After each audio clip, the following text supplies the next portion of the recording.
ZEE5 app download करें और देखें पूरा एपिसोड बिल्कुल फ्री। तुमनी का जोड़ा बनल रहे बेटवा। सब बड़ लोगन के आशीर्वाद बा। बाकी हम तो दुनिया के सामने अपन सच्चाई साबित करत करत थक जाते हैं। कहा करी जो हमरा किस्मत में यह सब लिखल बा। ये अजनबी चेहरा हमरा के अपन लोगन के बीच ही अजनबी बना देले बा। माधव बेटा यहाँ आवा, बैठा हमरे लगे।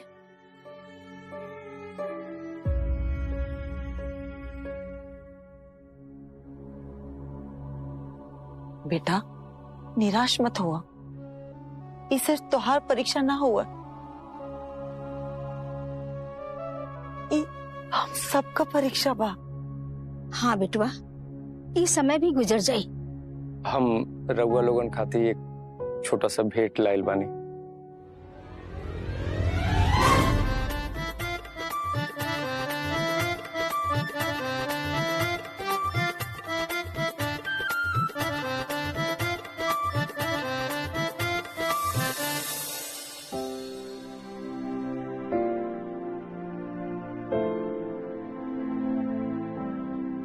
सच में बहुत सुंदर साड़ी बा, लेकिन बेटा हम ये स्वीकार ना कर सकेला। काहे से कि तू हमार दामाद हुआ, हमरा के भेंट देवे के चाहिए ना कि लेवे के चाहिए। हाँ बेटा, रमा ठीक कहा जाई। दादी जी वो सब पुरान जमाना रहल, ये सब ना सोचे के। हमार चंदा बहुत किस्मत आली हो जो तोहार जैसन दामाद मिलल बा बेटवा।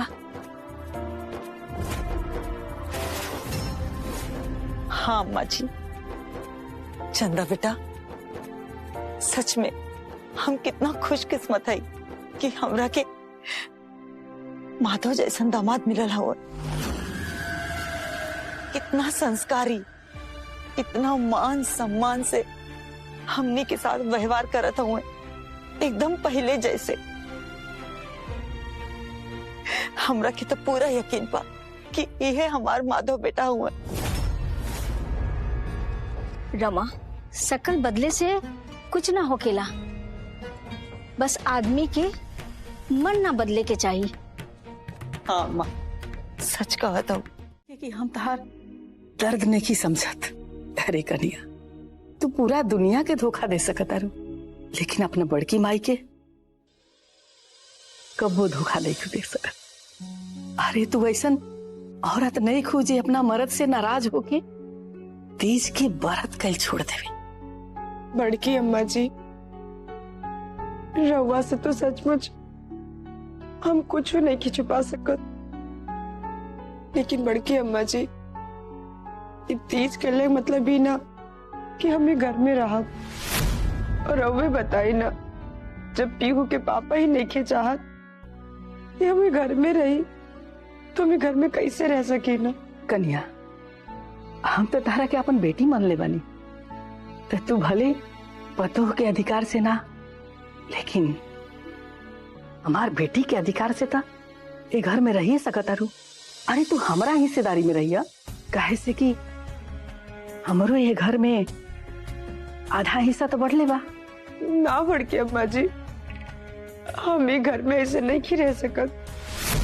हम ही घर के बहू बानी, और जो हमार पति हमरा के अधिकार नहीं खे दियल चाहत, तो हम कौन अधिकार से घर में रुक जाए। भले तारा के पतोह के रूप में रहल ए घर में केहू सही ना ठहराई, लेकिन तू ता हमार गोद लेहल बेटी हौ, यानी कि हमार धर्मपुत्री हौ।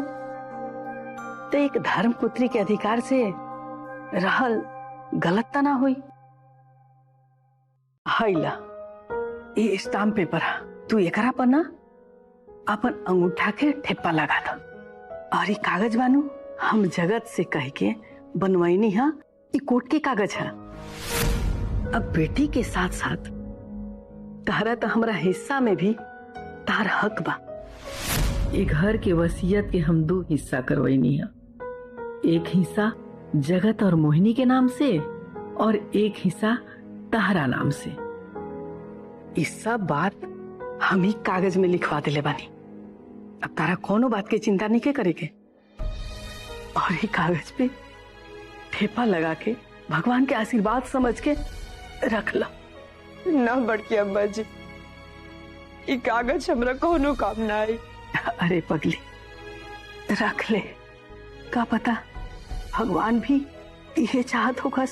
यही से था भगवान हमरा से ये काम करवैला। ला रख ले करा के।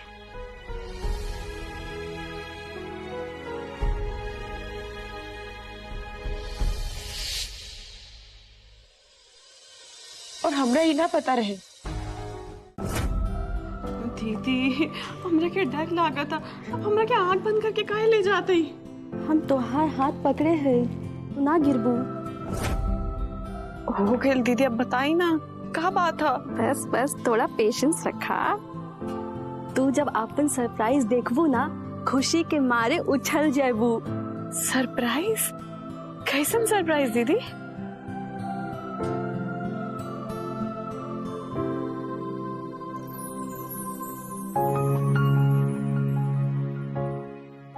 अम्मा, दादी, चंदा,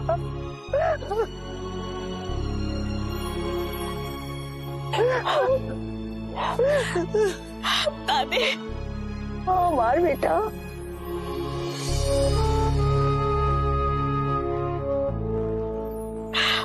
अम्मा, दादी, आप लोगन कैसे नहीं? हम ठीक है। तो ठीक हो ना? चुप चुचिए हमार बिटिया, हमेशा सुहाग बना रहे। बस तोहार गोद भगवान जल्दी से हरियर कर दे।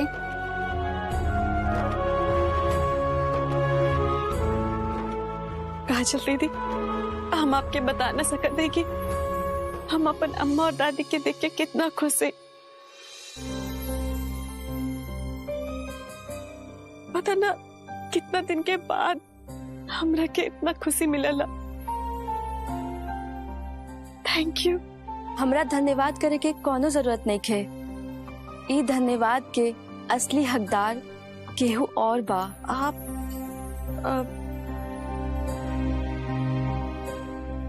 हम कुछ समझ ले नहीं। उनने देखा,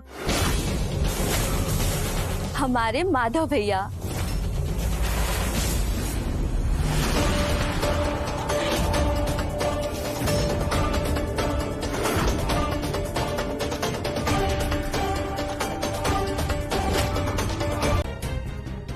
पीहू के पापा रवा, हाँ बोल दी ना, बोल दी पीहू के पापा।